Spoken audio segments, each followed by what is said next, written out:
Hi viewers, Karthigai Deepam சீரியலின் சூப்பரான அப்டேட்டுங்க. ஒரு பக்கம் பார்த்தீங்கன்னா செம்மையான ஒரு அப்டேட் வந்திருக்கு. கார்த்தி தான் எல்லா உண்மையும் சொல்ற மாரி சொல்லிட்டு இருக்காங்க. அப்போ ரேவதி இல்ல இந்த வீட்ல நானும் இருக்க மாட்டேன். என்னோட வீட்டுக்காரோடயே நான் போயிறேம்மா அப்படின்னு சொல்லி சொல்றாங்க. ஆனா சாமுண்டீஸ்வரி பிளாக்மெயில் பண்ணாங்க. இல்ல நீ போனேன்னா நான் என்னவே சுட்டுட்டு செத்து போயிருவேன்னு சொல்லி பிளாக்மெயில் பண்ணாங்க. இதெல்லாம் உண்மைன்னு சொல்லி நம்பிட்டு இருந்தோம். ஆனா இது எல்லாமே கனவு தான். ரேவதி கண்ட கெட்ட கனவு தான் இதுன்னு சொல்லி சொல்லலாம்.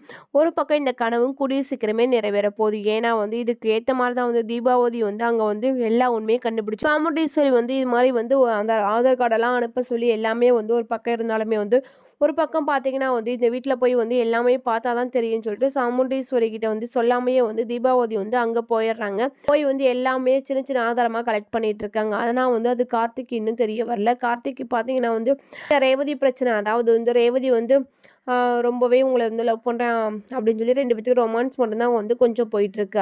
அது மட்டும் இல்லாமல் காளியம்மா காளியம்மா அந்த முத்துவேல் எல்லாமே இப்படி செஞ்சது, சிவனாடி எல்லாமே இந்த பட்டாசை மாற்றி வச்சதுலேயே ஒரு பக்கம் இருக்காரு.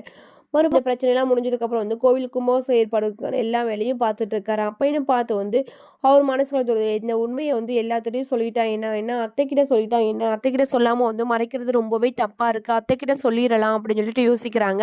அப்போ சொல்கிறாங்க, நீங்கள் அம்மா கிட்ட சொன்னீங்கன்னா அம்மா கண்டிப்பாக எப்படி எடுத்துப்பாங்கன்னு தெரியாது, இந்த கோவிலுக்குலாம் முடியட்டும் அதுக்கப்புறம் சொல்லிக்கலாம் அப்படின்னு சொல்லி சொல்கிறாங்க. இதை ரேவதி அந்த கோவில் கும்பாபிஷேகம் முடிஞ்சு சொல்லலான்னு பார்த்து இப்போ வரை இங்கே நின்றுட்டுருக்கு. இன்னும் அத்தைக்கு அவங்களா கண்டுபிடிச்சாங்கன்னா ரொம்பவே தப்பாக போயிடும். இத்தனை நாள் என் மேலே வச்ச மதிப்பு மரியாதை எல்லாமே வேஸ்ட்டாக போயிடும். இப்போ என்ன ரேவதி, நான் எல்லா உண்மையும் சொல்லிடுறேன் அப்படின்னு சொல்லி சொல்கிறாங்க. இல்லை சொல்ல வேண்டாம் அப்படின்னு சொல்லி கார்த்திகிட்ட ரேவதி சொல்லிடுறாங்க. அதுக்கப்புறம் பார்த்தீங்கன்னா கும்பாபிஷேக ஏற்பாடு தடபுடா நடக்குது. அந்த கோவில் கும்பாபிஷேகத்தில் பார்த்தீங்கன்னா அதுலேயும் கெமிக்கலை தடைகிறாங்க. அந்த பத்திரிகை எல்லாத்துலேயும் கெமிக்கலை தொடவிடுறாங்க முத்துப்பாண்டி. இதை கார்த்திக் கண்டுபிடிப்பாரான்னு சொல்லி ஒரு பக்கம் பரபரப்பான கதைக்கெல்லாம் போயிட்டுருக்கு. பக்கம் பார்த்தீங்கன்னா கார்த்திக்கும் ரேவதிக்கும் ரொமான்ஸ், அதாவது கார்த்தியும் ரேவதி ஒருத்தருக்கு ஒருத்தர் நல்லா புரிஞ்சுக்கிட்டாங்க. புரிஞ்சுக்கிட்டு அவங்களுக்குள்ள ரொமான்ஸும் வந்துருச்சு. அது மட்டும் இல்லாமல் ஹனிமூன் தான் நடக்கணும். ஹனிமூன் நடக்கிறதுக்கு முன்னாடியே வீட்டில் இத்தனை பிரச்சனை நடந்துச்சு. ஆனால் ரேவதி சொல்ல போகிறாங்க, கோவில் கும்பாபிஷேகம் முடிஞ்சு நம்ம ஹனிமூன் போகலாம் அப்படின்னு.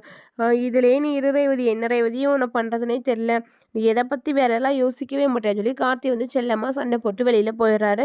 சாமுண்டீஸ்வரி அவங்க அந்த தீபாவதிக்கு ஃபோன் பண்ணி ஏதாவது ஆதாரம் கிடைச்சான்னு கேட்கும்போது, இல்லை மேடம் இது மாதிரி நான் கண்டுபிடிச்சிக்கிட்டே இருக்கேன், உங்கள்கிட்ட முழுசும் ஆதாரம் கிடைச்சதுக்கப்புறம் நான் சொல்கிறேன் அப்படின்னு சொல்கிறாங்க. இல்லை இது மாதிரி கார்த்தி மாப்பிள்ளை ராஜா மாப்பிள்ளை யாரும் தெரிஞ்சுக்கணும் சொல்லுமே, இல்லை கொஞ்ச நாள் அவசரப்படாதீங்க மேடம், நான் எல்லா உண்மையும் கண்டுபிடிச்சிட்டு சொல்கிறேன்னு சொல்கிறாங்க. இந்த கோவில் கும்பாபிஷேகம் கண்டிப்பாக நடக்கும்போது எல்லா உண்மையும் தெரிய போது, கார்த்தியும் வசமாக மாட்ட போகிறாரு. இந்த மாதிரி அப்டேட் உங்களுக்கு பிடிச்சதா மறக்காமல் லைக் பண்ணி நம்ம சேனலை சப்ஸ்கிரைப் பண்ணிட்டு பாருங்கள் ஃப்ரெண்ட்ஸ்.